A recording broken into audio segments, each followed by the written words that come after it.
Hey guys, welcome to Boxing Squared for boxing news and views from around the internet. This is the post-fight review for the Joseph Parker and Shawndell Winters fight in Frisco, Texas, on the undercard of Jesse Vargas and Mikey Garcia. Joseph Parker, too big, too strong, 2 knockdowns on his way to a stoppage in the 5th round. And we'll start in the 5th round because it was interesting. Winters having a better round from the 4th onwards after having been dropped in the 3rd, and we'll come to that. But it looked at the point where Parker was just breathing a little bit heavier and he had a cut over his right eye, but then out of nowhere it lands a massive right hand. It staggers Winters, and this is a shot of it, just momentarily, just doing nothing in the middle of the ring.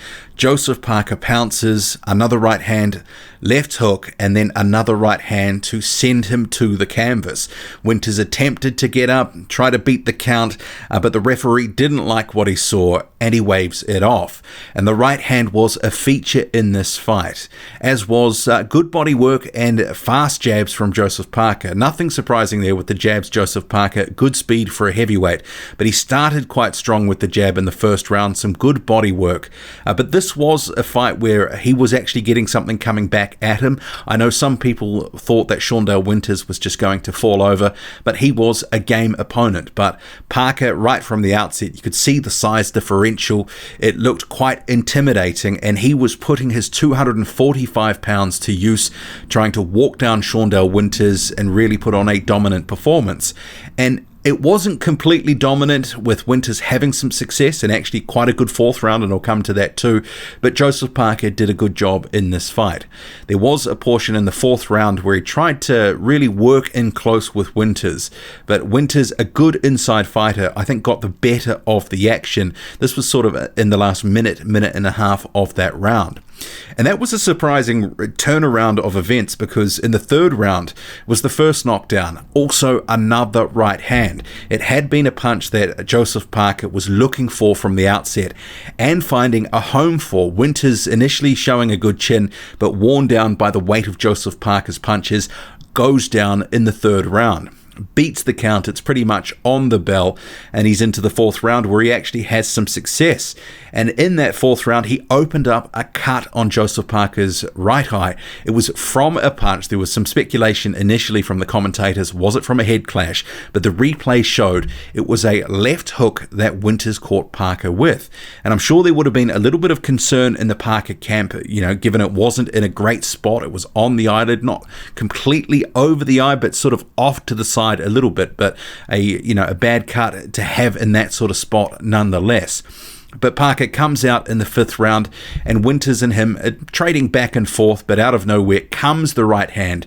And Winters, I got to say, he was using the shoulder roll earlier in the fight to some good effect, but in the end, Parker was just punching over it and finding the target, and that's what staggered Winters and ultimately set the rotten in that 5th round, all over in 5.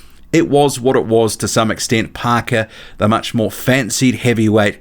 Winters, a former cruiserweight who was giving up about 37 pounds in weight to Joseph Parker. Winters had never fought at this level of competition in the heavyweight division. And credit to Winters in respect of coming in there and not just coming to lay down and take a paycheck. He was coming to win, although he was just outmatched and outclassed. So the what next for Joseph Parker? Well, in the post-fight interview, and I'll just get to my notes here. So he said, a win is a win. I got a good win. He said, I hopefully be a bit more patient. He said he got a bit excited when he started landing some right hands, and he said he needs to be a bit more patient instead of trying to go in and smash him. But he was happy with the performance overall. He wants to keep busy, wants 2 more fights this year. He said, I'm going to leave it to Eddie, but I expect to be back soon. And that 2nd fight, he expects it to be a big fight. I think he said he wants to go out and have a bang at the end of the year. So what that means next is unclear, because I think many of us would hope that at least it's going to be a significant step up from Shawndell Winters. And no disrespect to Winters, who's somewhere around the top 50, top 60 at the moment as rated on BoxRec. But Joseph Parker is ready for better opposition. Clearly, he hasn't wasted his time out of the ring. He's been working on some things, more aggressive in this fight, really looking for the right hand, really looking to send it home and hurt Shawndell Winters.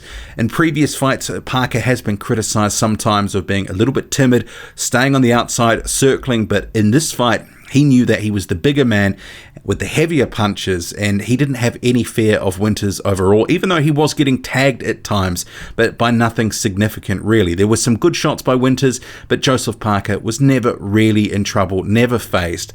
So what will the next fight be? He said that he wants to fight Chisora. He said that he wants to fight Dillian Whyte, anyone in the top 5 or 10. But if he's targeting a fight at the end of the year, which he wants to be a really big one, does that mean it's an intermediary sort of step next? That maybe it's going to be someone in the top 20 or top 30? Let's just hope it's a bigger name. I mean, there are some options out there, I guess, within the Matchroom stable. It just depends. How tough does Eddie Hearn want to match Joseph Parker? But bearing in mind, he only has one more fight on his Matchroom deal. So unless they negotiate some sort of extension, you might just see Eddie Hearn go, well, this is the third fight of his deal. We haven't renegotiated a new deal or a contract extension. I'm going to match him tough with the best available.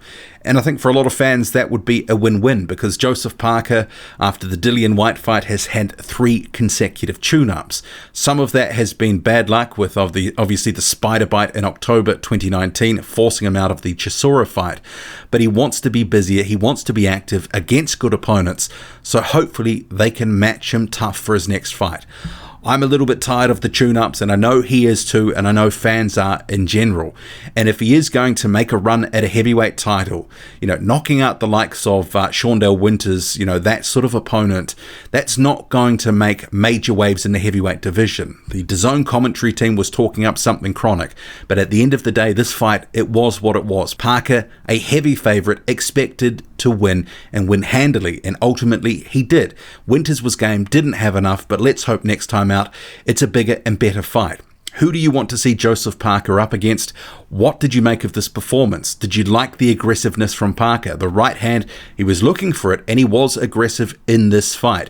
I still think his inside game needs work. Winters seemed to be getting the best of the action at times on the inside, and he was fighting well off the ropes too. What do you make of it all? Drop a comment. Loud and often. Hit like, hit subscribe. Follow me on Twitter. Boxing_squared. I'm out.